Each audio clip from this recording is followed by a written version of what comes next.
Pessoal, seguimos aqui para o nosso 8º bloco, prazos dilatórios. Nós temos mais uma novidade do Código de Processo Civil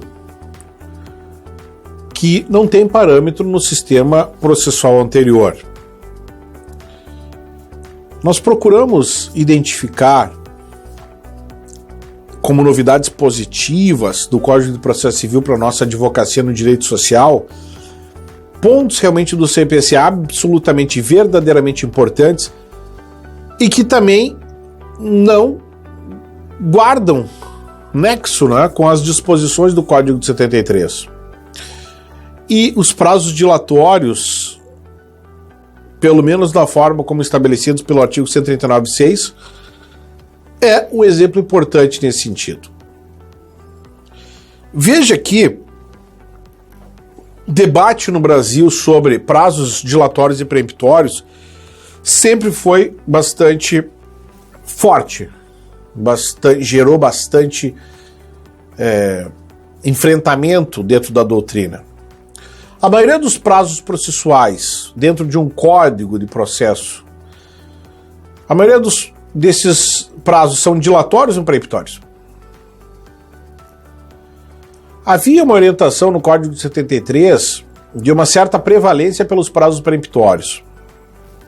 E a gente enxergava isso na prática mesmo, né, do fórum, uma tendência dos magistrados considerarem os prazos estabelecidos no Código como prazos preemptórios. E os prazos dilatórios como excepcionais. Mas no Estado Democrático de Direito, num Código de Processo Civil dentro de uma órbita democrática, faz mais sentido que a maioria dos prazos sejam dilatórios, que a maioria dos prazos sejam passíveis de prorrogação, que a maioria dos prazos não asfixiem de uma maneira tão pesada a parte dentro do processo. O advogado, a advogada, prefere prazos dilatórios ou preemptórios? Muitas vezes o equívoco do advogado, ao não realizar o prazo, pode determinar a perda do direito do cliente, do segurado. Então, evidentemente que há uma preocupação pelos prazos dilatórios, como há uma preocupação, que a gente viu, com a redução das questões das formas, à luz do artigo 932, parágrafo único, como estudamos. Então, aqui é um outro registro em nome da redução da forma, à luz da substância, à luz do mérito, em última análise. Porque nós entendemos que o local apropriado para os prazos dilatórios são o momento da instrução, a chamada fase instrutória. A fase instrutória, entendam bem o conceito, é uma fase de aprofundamento da instrução. Está errado dizer que a fase instrutória é uma fase de instrução do processo. Como assim? Se desde o momento que eu entro com a petição inicial eu estou instruindo o processo com documentos, é mais correto, é tecnicamente adequado falarmos em fase instrutória como a fase de aprofundamento da instrução, em que é feita a prova, por exemplo, pericial e a prova em audiência de instrução e julgamento. Então a dilação dos prazos, especialmente na fase instrutória, ela serve para que a parte e o seu advogado, a sua advogada, tenha uma mobilidade maior nessa produção de prova. E ao ter uma mobilidade maior nessa produção da prova, construa um procedimento mais legítimo, um procedimento mais ajustado, que leve depois, consequentemente, se Deus quiser, né, uma decisão final também mais adequada e mais concetânea com a realidade do caso concreto. O artigo 139, inciso 6º, vai dizer que o juiz deve dilatar os prazos processuais e alterar a ordem de produção dos meios de prova. Realmente nós não temos esse dispositivo no Código de 73. Como nós não tínhamos uma redação clara do contraditório prévio, como nós não tínhamos uma redação clara com relação à fundamentação das decisões, como nós não tínhamos uma redação clara com relação à redução da forma, como nós não tínhamos uma redação clara com relação aos honorários, inclusive em esfera recursal, como nós não tínhamos uma redação clara com relação à boa-fé. como nós não tínhamos uma redação clara com relação ao princípio da primazia do mérito, como nós não tínhamos uma relação clara também com relação à questão do ajuste do pedido, e aqui no 8º bloco com relação aos prazos dilatórios. Então nós temos,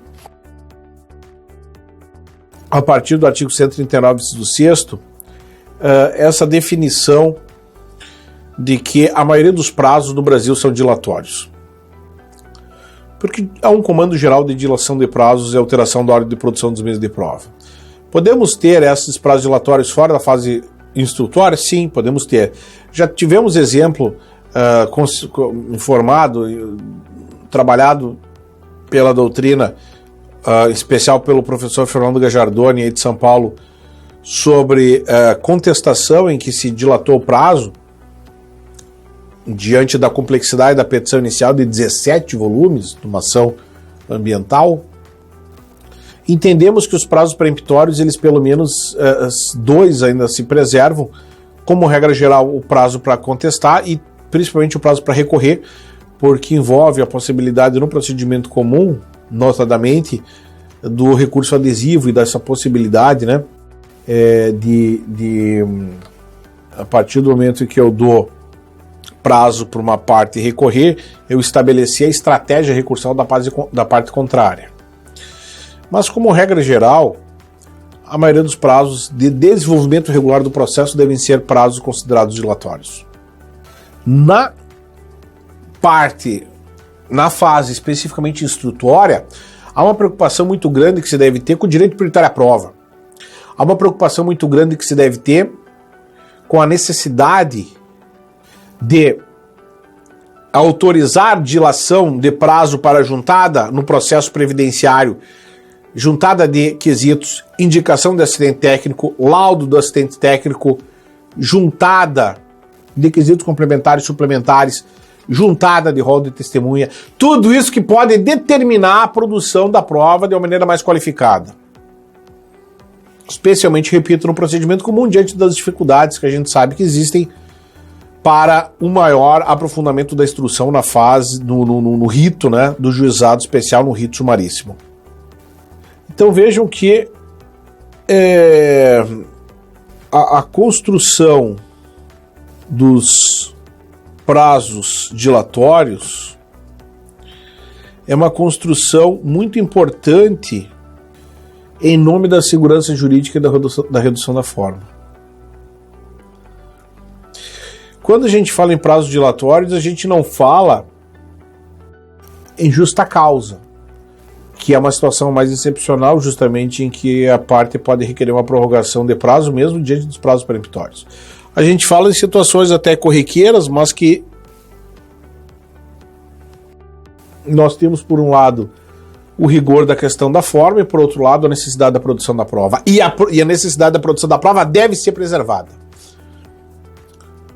Como é que eu faço esse requerimento de produção da prova, à luz do enunciado 13 do Conselho da Justiça Federal, que diz que o termo inicial pode ser prorrogado para o futuro? Dentro do prazo concedido, do chamado prazo regular concedido para manifestação, a parte deve requerer a postulação de prorrogação de prazo. Deve postular a prorrogação